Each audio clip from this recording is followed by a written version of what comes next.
Всем привет! Сегодня я с вами делюсь рецептом киевского торта. И да, его делала по ГОСТу с заквашиванием белков, но кое-что еще добавила и свое. Тортик получается очень нежный и не супер он сложный, как многие думают. Смотрите, пусть вам понравится и попробуйте. Делю этот торт на 2 дня. Я буду делать на 8 яиц, вернее у меня здесь 8 белков, 260 граммов белков.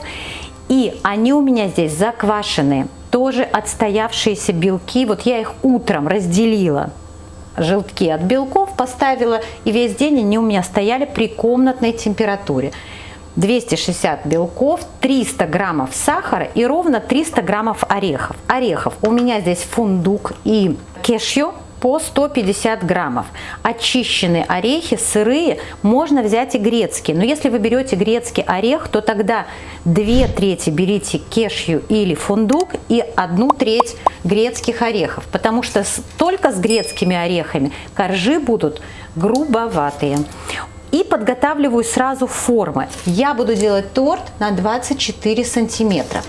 О формах чуть попозже. Прежде всего ставим коржи в духовку и взбиваем меренгу.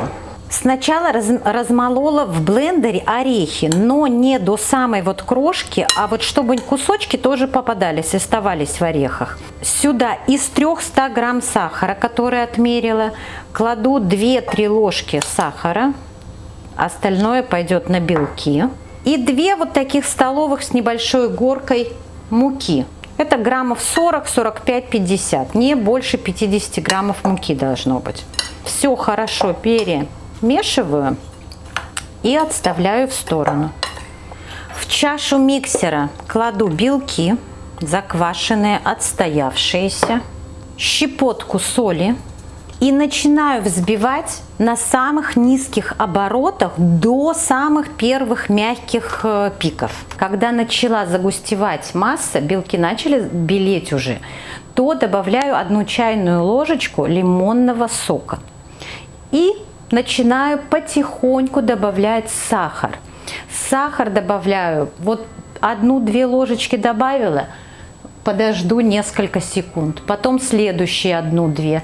То есть постепенно добавляю сахар. И когда начинаю добавлять сахар, то скорость увеличила до средней, то есть на более высоких оборотах. Начинаю с самых маленьких и немножко добавляю скорости миксера.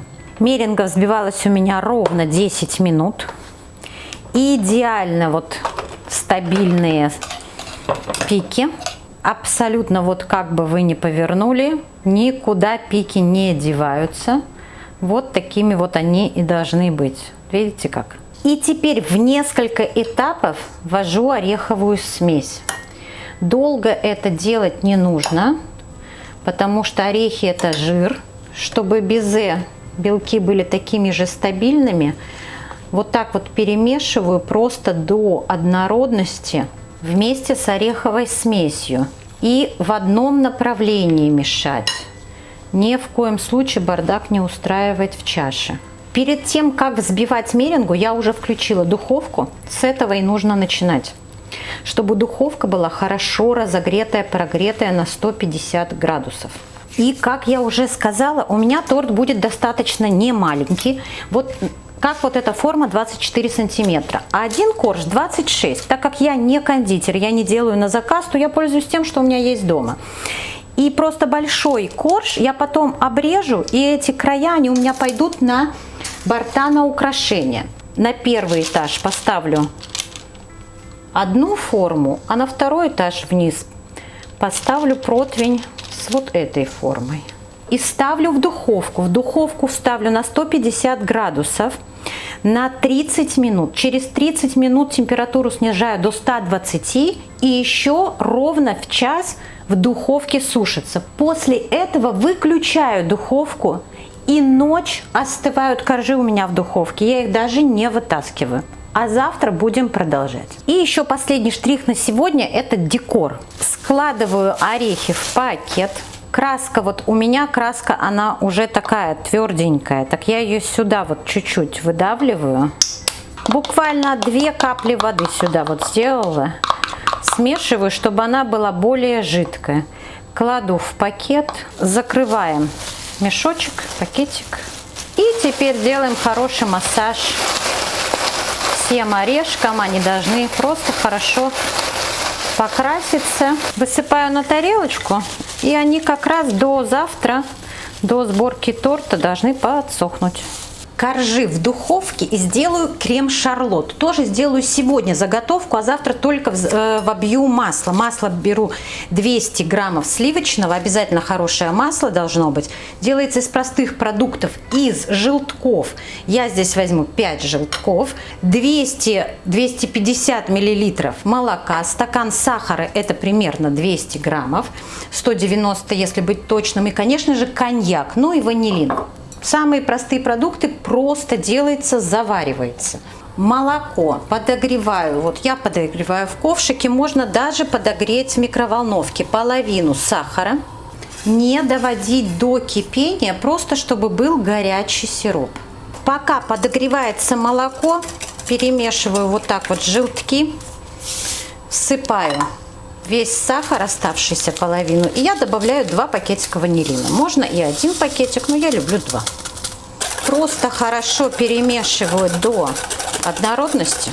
И теперь, помешивая желтки по чуть-чуть, вот буквально по чуть-чуть, вливаю молоко. Перемешиваю, чтобы температура смешивалась постепенно и желтки раньше времени не свернулись.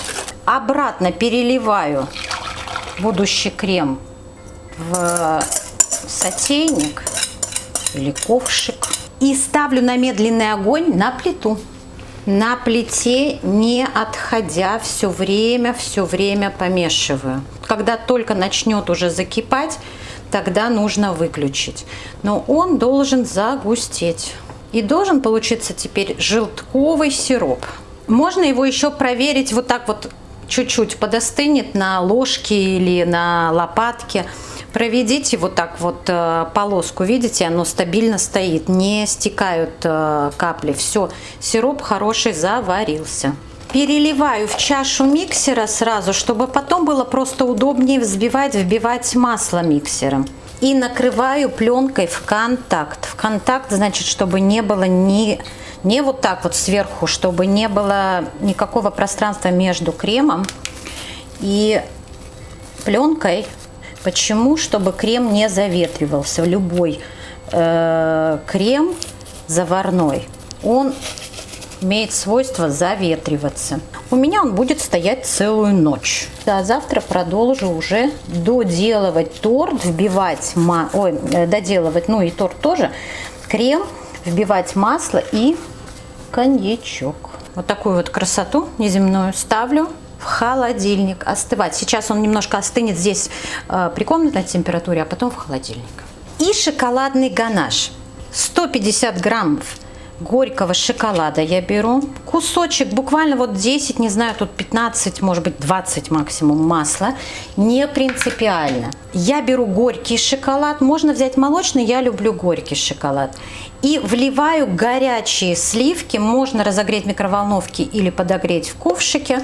250 граммов. И погружным блендером растапливаю шоколад вот в этой во всей красоте, в сливках и масле. Переливаю весь ганаш, опять же, в чашечку, где будет удобно его тоже взбить. И ставлю сейчас также в контакт с пленкой остывать, стабилизироваться в холодильник вот на всю также ночь. Раз уж у меня разделен торт на 2 дня, а завтра я его уже взобью и добавлю ложечку коньяка. И теперь вот доделываю сегодня крем.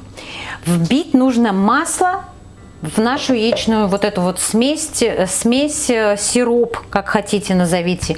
Первое, что это должна быть яичная смесь и масло одной температуры. Поэтому из холодильника я их вытащила просто одновременно на стол.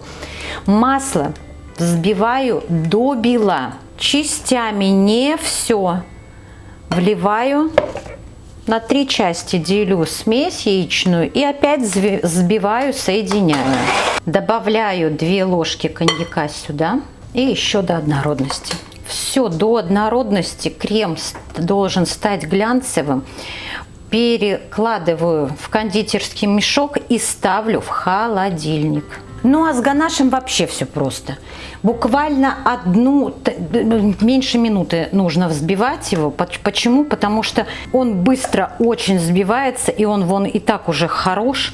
Нужно просто в однородность взбить его и уже использовать. 1 ложечку коньяка сюда добавим.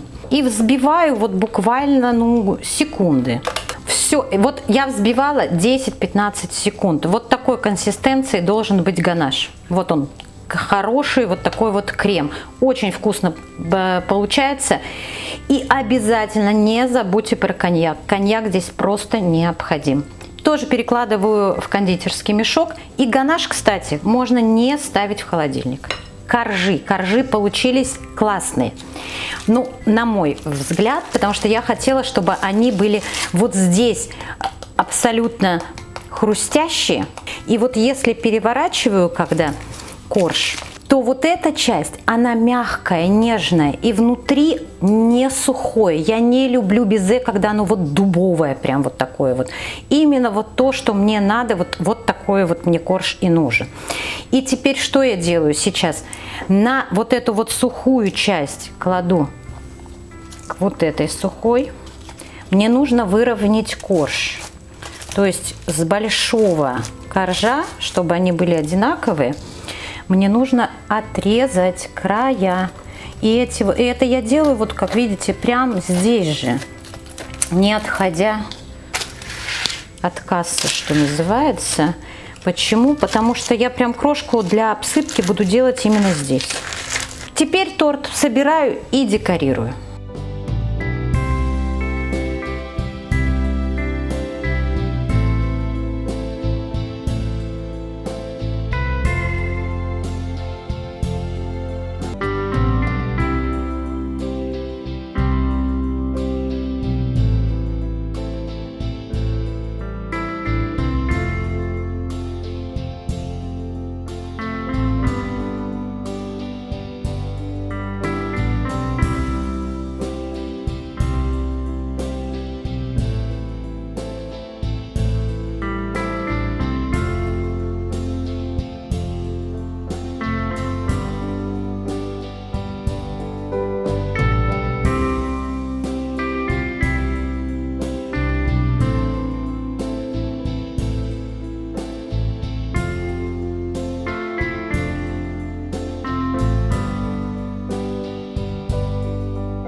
Все, тортик готов. Вот такой вот он у меня получился. Я добавила еще по кругу немножко черники, так как он достаточно светлый весь из-за орехов, из-за крошки, то нужно чем-нибудь его выделить.